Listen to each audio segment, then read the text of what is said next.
Hello viewers, I'm Ron Grant coming to you live and direct from Tortola in the Virgin Islands. You're watching 284 Media. Thank you so much for your time. Decision 2022, the road to the USVI November 8th general elections. Of course, I am today joined by two independent candidates. They are Kurt Vialet, who is a governor candidate alongside his running mate, Miss Janelle Sarauw, for lieutenant governor. Now, just literally in a few weeks, the residents of St. Thomas, St. Croix, St. John, not forgetting Water Island, will be going to the polls to make a decision. The Vialet and Sarauw team have been campaigning on the slogan Ready for Forward movement. We'll be right back after a quick commercial break. Introducing a show poised to help guide modern-day men into 21st century distinguished gentlemen. It doesn't always involve suits and bow ties, but raw, real-life lessons. I'm taking you outside in the field to share the journey of some of the BVI's the best and brightest men. From East End to West End, Virgin Gorda to Jos Van Dyke, not forgetting Anegada. Our Virgin Islands gentlemen are doing the damn thing. We are the movers and shakers of this generation. The Art of a Distinguished Gentleman. Season 4 by yours truly, Ron Grant. Raising a generation of greatness. Wednesdays at 8 p.m. on 284 Media.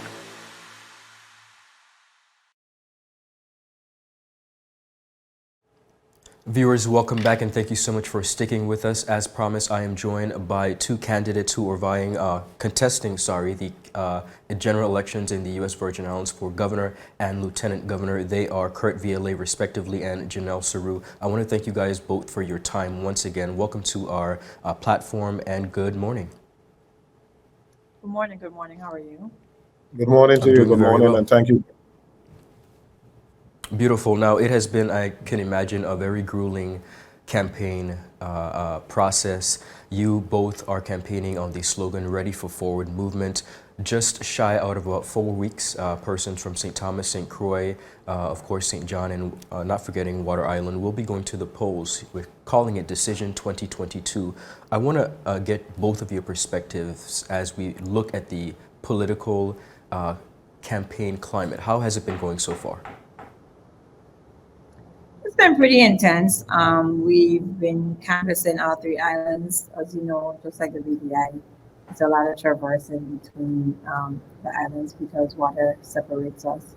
But we've been knocking on doors. We have a very unconventional campaign.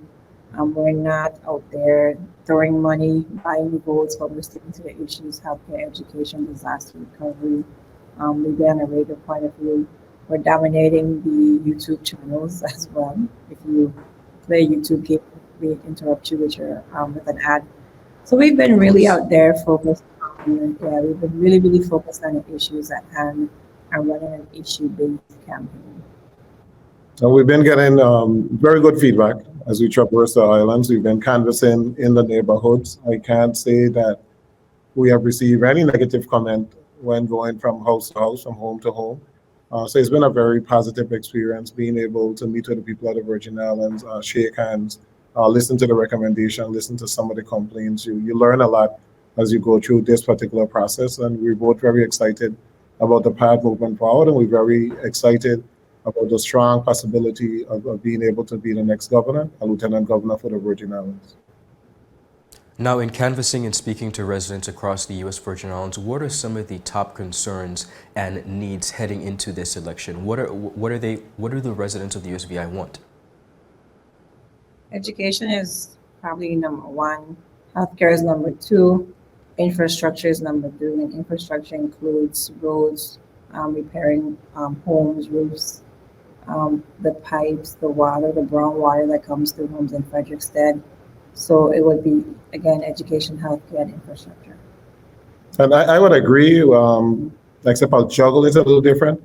On St. Croix, because of the condition of Wangif Louis Hospital, is healthcare. On St. Thomas, you're hearing a lot. I was speaking to some taxi drivers just last week on St. Thomas, and you're hearing about affordability of rent and housing. That's a major concern that affordable housing is just very hard to find, and the prices have gone through the roof. I heard the Airbnb concern on the island of St. Thomas reducing the housing stock. So we definitely know that there are a lot of issues facing the people of the Virgin Islands, and one of the issues is just affordability, being able to live and provide for your family. Understood. Now, you mentioned quite a bit about education, and you both have a very strong background in education. Let's take education first and foremost, just for an example. Senator Sarauw, when you look at the education sector, what do you think are some of the most important changes that need to come about in order to chart this sector forward? The facility is one. We have to get our schools rebuilt. We have too many schools that are just, eyesores. Like for instance, I St. Croix, Arthur Richards School closed. Arthur Richards School closed in Frederickstead. The only school that's left in Frederickstead is Colorado School. In the St. Thomas St. John district, the only school left in the west end of the island is Ola F. Muller. We have Gladys Abraham languishing. We have EBO. We have Gomez that needs repairs. The mold in the classroom.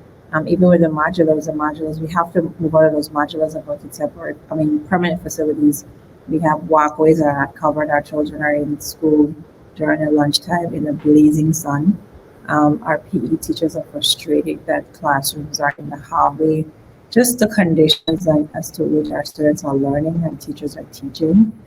It's deplorable to say the least. And the second thing would be the learning loss addressing. Our students have not had a full school year from 2017 until now.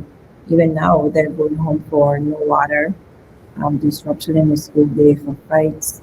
The Wi-Fi is down. There's no power in one half of Central High School.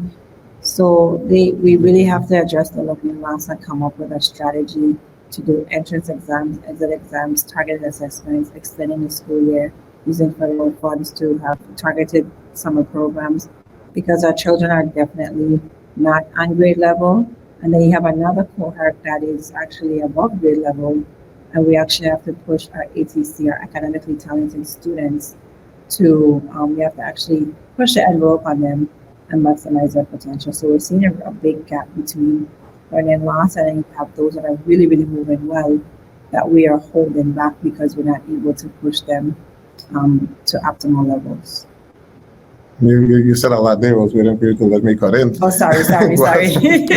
Senator Vialet, I have to ask you though, based on what Senator Sarauw has said, one of the things that we have to bear in mind, and really the truth be told, is money is spent where priorities are of nature. Do you think education in the U.S. Virgin Islands has been given the adequate priority that it needs? Not from the administration. In terms of funding, we have the necessary funding, but the administration has not done a good job in being able to spend those monies. Within the first 30 days of us entering government house, one of the first things we want to do is a basic assessment of every single student to determine whether or not the student is on the grade level that they're in. After that assessment, that is where we're going to kick in with the specialized program for every single student to be able to meet their deficiencies. At the end of the school year, we're no longer going to just be promoting a student and not knowing whether or not they have met all the grade level requirements. We're going to be administering an exit exam, and those areas where students have deficiencies, we'll have a targeted summer program to fill that gap, so that we make sure that when students are moving from one grade level to the next, that they actually have the basic skill set for that particular grade level. I just met with a parent and he showed me his iReady assessment, and the child is in second grade, and the assessment for that particular child was on the kindergarten level. And what was upsetting to him was his son was on the honor roll, the principal honor roll every marking period, but actually was 2 grade levels below. So it's not equating in terms of the grades being able to reflect that child's ability. And the only way that we're going to be able to fill the gap is that those basic skills that a 4th grader should know, just basic, I'm not talking a real long comprehensive test, but the basic skills that will be able to make a determination as to what level they're on. And all the national studies have clearly shown that as a result of virtual learning, and the Virgin Islands went virtual for 2 years for some grade levels, that there is a learning loss across the board, every single state. And they went as far as saying that if the failure to recognize this learning loss and address it would actually destroy the next generation of students. So it must be addressed immediately. And I'm sure it's the same thing in all the Caribbean countries. I was just going to say And some of just the issues that we face, particularly with education, are not isolated. They are issues that we see across the region. But I want to go back to something that you both mentioned, which has been a concern for quite some time that I've noted in speaking with officials from the United States Virgin Islands. That is funding and the proper allocation of funding, be it federal funding or what have you. Why is it, senators, that the funding that is there, it's allocated, why is it not trickling down to the areas that it needs to be spent? The, the, the commissioner did not do a good job in terms of administering those COVID care monies. We have some $200 million, and those monies are supposed to be utilized to hire additional staff, to provide a quality environment for learning in terms of air quality. The monies can be utilized to design programs, to be able to correct deficiencies.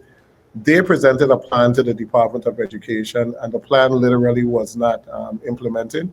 The present commissioner that was just placed in office about a month ago said that she looks at the plan and she's going to revisit the plan to more be able to meet the needs of the students and the needs of the school. We want them to expedite that particular plan and the implementation.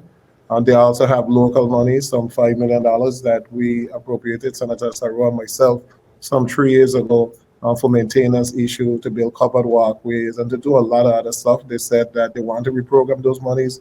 We've been asking the administration to send the bill down from about May. They haven't sent it down. So those are areas that we're going to prioritize because we know exactly where the monies are. So it's not an issue like 10 years ago where you were struggling to find funding. We have the funding. We have additional pots of money in different areas. The consolidated grant, some $50 million, has not been spent. So we're going to immediately put a group together that will develop a plan as to how we can access and spend those monies as quickly as possible to provide quality education for the children of the Virgin Islands. When we look at healthcare and the matter at hand, Virgin Islanders in many instances have been without proper health care. I see the complaints, I see the cries about the hospital being closed for such an extended period of time. Why is it that when it comes to health care, in this particular instance, Virgin Islanders have seemingly been at a disadvantage when it comes to the medical services? And how do you guys plan on moving forward to get this rectified? I was happy to look at the news last week. I don't know if you saw that President Biden actually visited Puerto Rico because of the damage that they had from Hurricane Ian. And one of the pledges that the president made was that he knows that there's a lot of federal monies that have not been released to the island, and he's going to expedite releasing those monies and provide additional funding for the island of Puerto Rico. To me, that opened a door. It's a wonderful opportunity for the Virgin Islands now, along with the delegate to Congress, to say, hey, some of these monies have been held up. We need to get these monies expedited. We're even in a worse position than Puerto Rico because Puerto Rico have multiple hospitals. They could drive from one town to the next. St. Croix has one, St. Thomas has one, St. John has a clinic. We don't have the services on island. We need the monies to be expedited. We need to implement the law that we passed at the hospital board, the members of the hospital board, to be subject area experts. We need to immediately implement that. We need to look at the nursing contracts that have been languishing. They've been crying for increases for the last year and a half. The negotiating team has not finalized any negotiation. They have not brought them back to the table. Vialet, our team will immediately meet with the nurses and be able to settle the contract once and for all, so we don't continue to lose nurses who are becoming travelers. We want to partner with public, and we want a public-private partnership with health institutions across the mainland to improve quality mental health treatment, to be able to address the homeless population, to be able to improve the protocols that we're utilizing at the hospitals. We need to fast track the Kimmelman Center and St. Thomas, the only radiation center in the Virgin Islands that could also be accessible to the people of the British Virgin Islands, that you don't have to go all the way to the mainland. You can come here, get your radiation, and go back home the same day. So we're going to immediately meet with all of our healthcare professionals so that we can begin that process of improving healthcare in the Virgin Islands. I want to touch Senator Sarauw, just like Senator Vialet mentioned about the strengthening of the relationships between the U.S. Virgin Islands and the British Virgin Islands. When you look at the relationship, the very strong relationship that has existed for decades, what exactly can the people of the BVI expect from your administration in regards to assisting the Virgin Islands in any way possible, for the people of the BVI in any way possible? Before we begin, I just want to offer my condolences to you guys have suffered some tragic losses. Absolutely. In the BVI.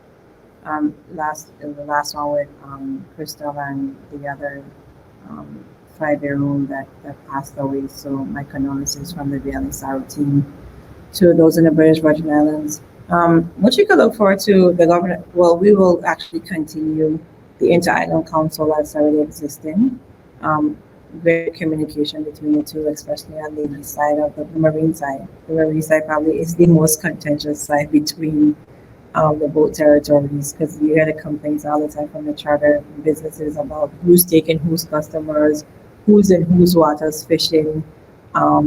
So that's one of the first things that we really want to tackle, to establish a MOU that we both respect and that both works for both territories, and how we can respect what each other has to offer.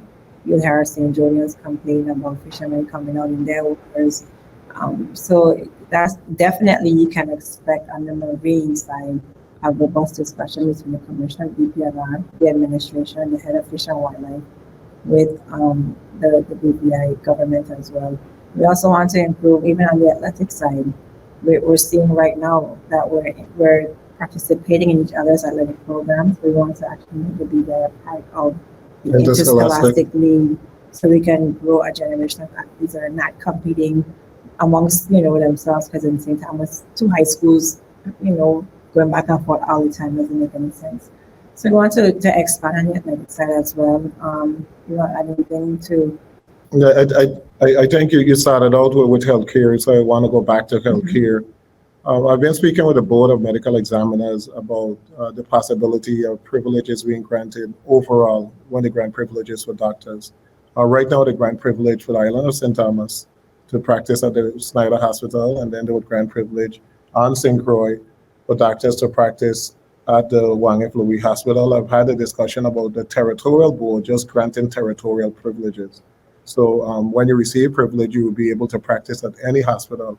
I'm looking at that as a possibility to see how we can work with agreement with the British Virgin Islands, where doctors can also be privileged to serve in Rotong, in Tortola, and vice versa. So if you have a specialist, if we have a cardiac interventionist, and they're privileged on St. Thomas, they'll be privileged also on Tortola, where they could provide some emergency care, but they'll have to have the memorandum of understanding agreement and look at all the legal issues. But there's a small pool of doctors, and once you have individuals that are specialists, we need to be able for them to provide as much service to the people of the Virgin Islands as possible.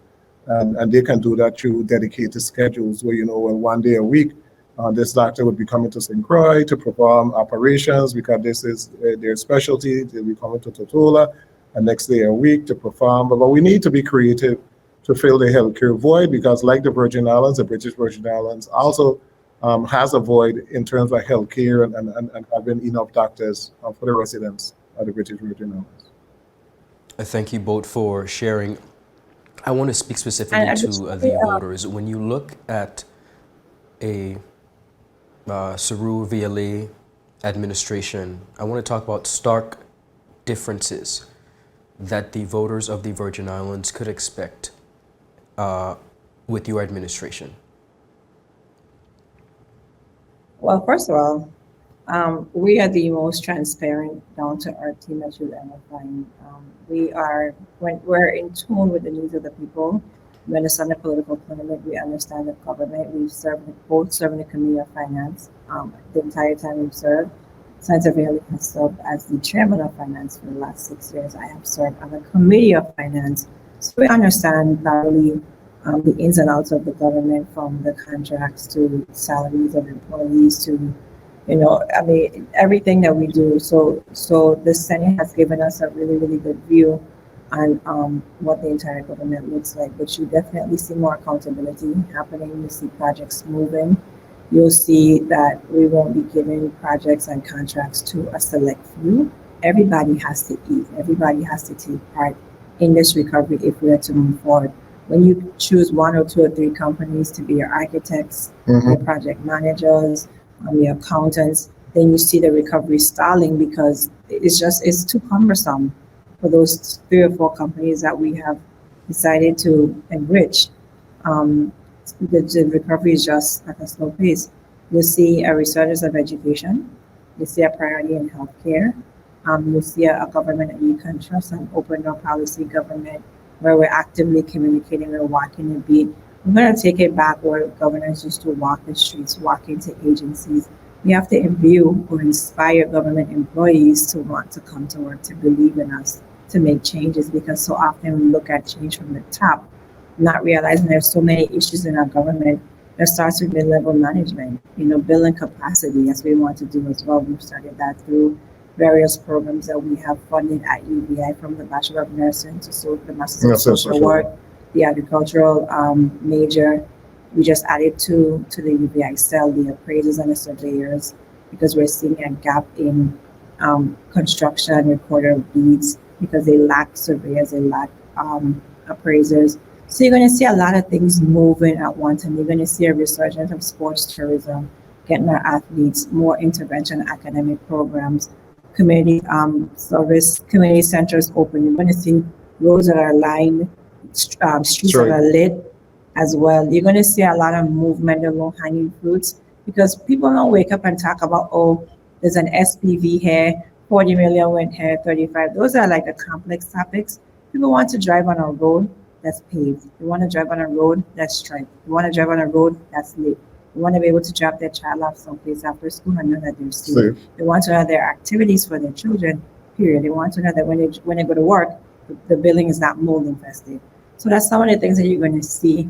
You're going to have a government that's proactive instead of reactive. And I talk a lot, so let me just yield at this point. She just realized that after that 4-minute spiel. She realized that she covered everything. Sorry. But I think creative leadership that directly addresses and confront what are everyday problems. A lot of this stuff doesn't take a lot of money to fix. Some of it don't take any money at all. It just really need to change the way that we address certain issues, and we look at certain issues, and we provide services. And we are in touch with the people of the Virgin Islands on a regular basis. We understand them.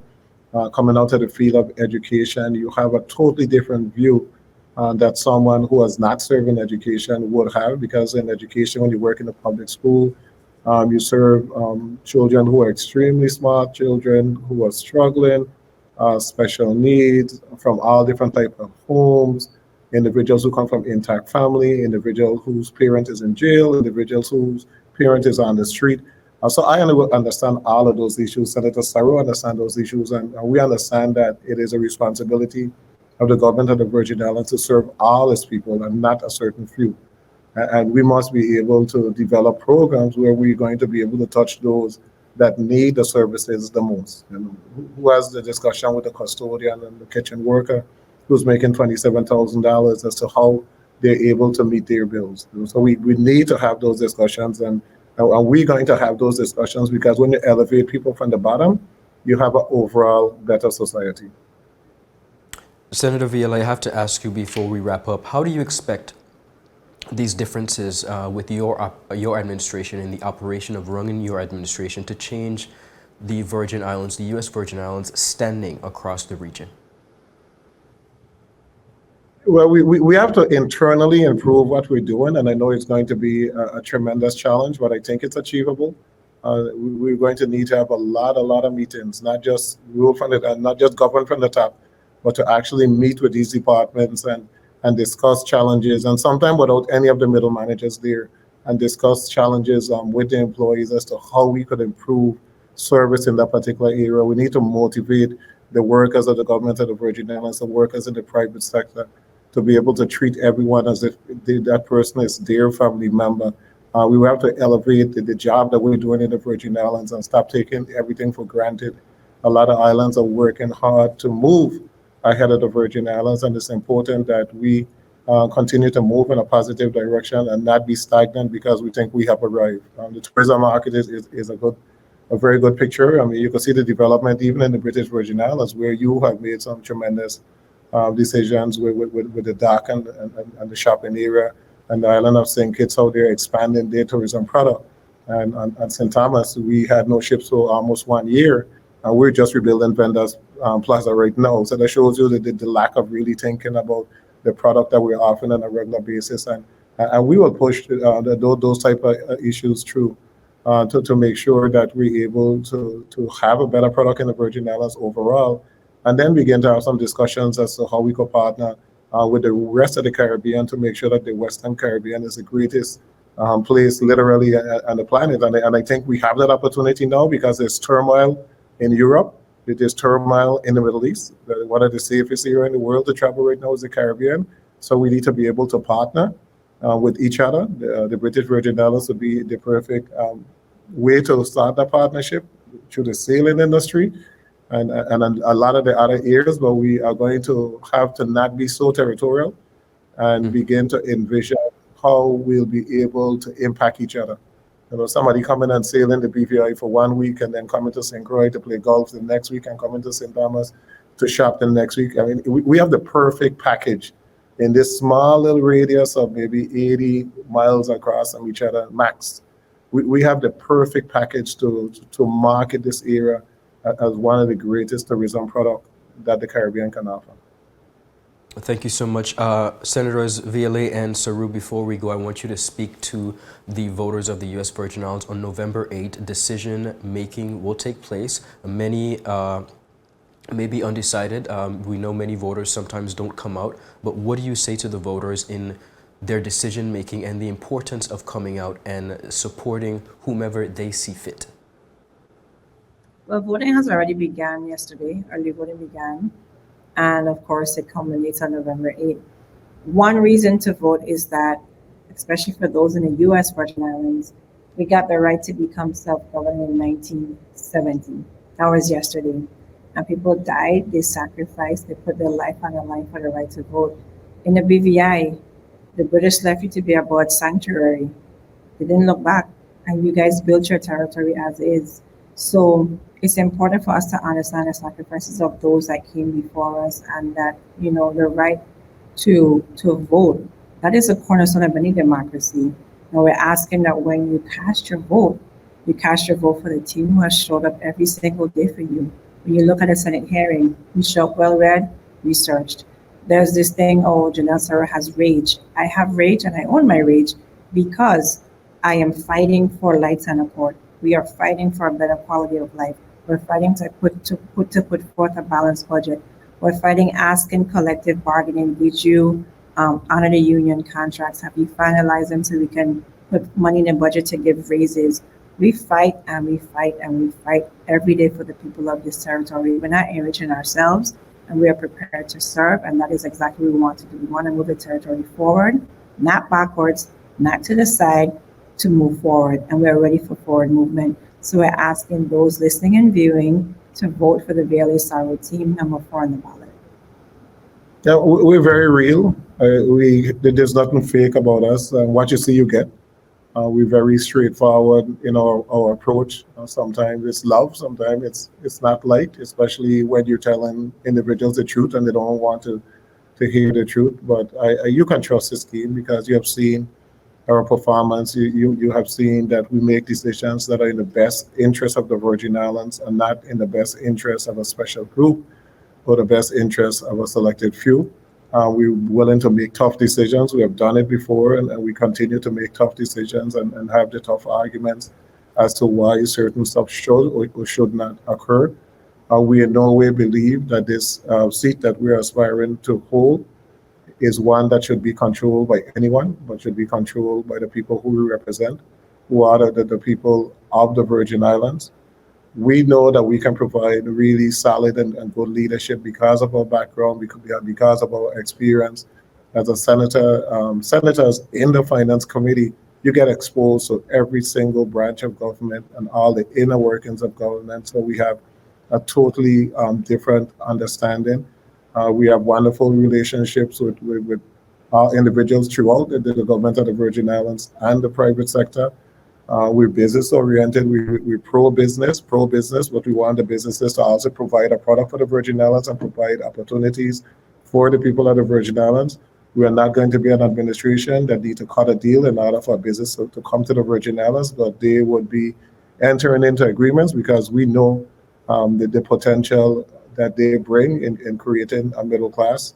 We're asking for the people of the Virgin Islands to not be swayed by the free gas that was given out just today in St. Croix, or free food tickets, or just talking about money. The problems facing the Virgin Islands are much deeper than giving back a tax return or 8% check or retroactive. We got to keep quality healthcare at the top of our minds. We got to continue to talk about education, about the infrastructure. And this team is ready. So we're asking the people of the Virgin Islands to be ready for forward movement and give the Vialet Sarauw team an opportunity to become the next leaders of the Virgin Islands. And we thank you so much. I want to thank you both for your time and, of course, the opportunity to greet the residents of not only the U.S. Virgin Islands, but the British Virgin Islands. Of course, these conversations are essentially connecting the region for which we are all a part. Decision 2022, you have just heard from the Vialet and Sarauw team. I wish you both the very best, continued best of health as you traverse along this journey. Thank you so much for your time. Thank you. Viewers, that's all the time we have. I'll see you later. Bye-bye.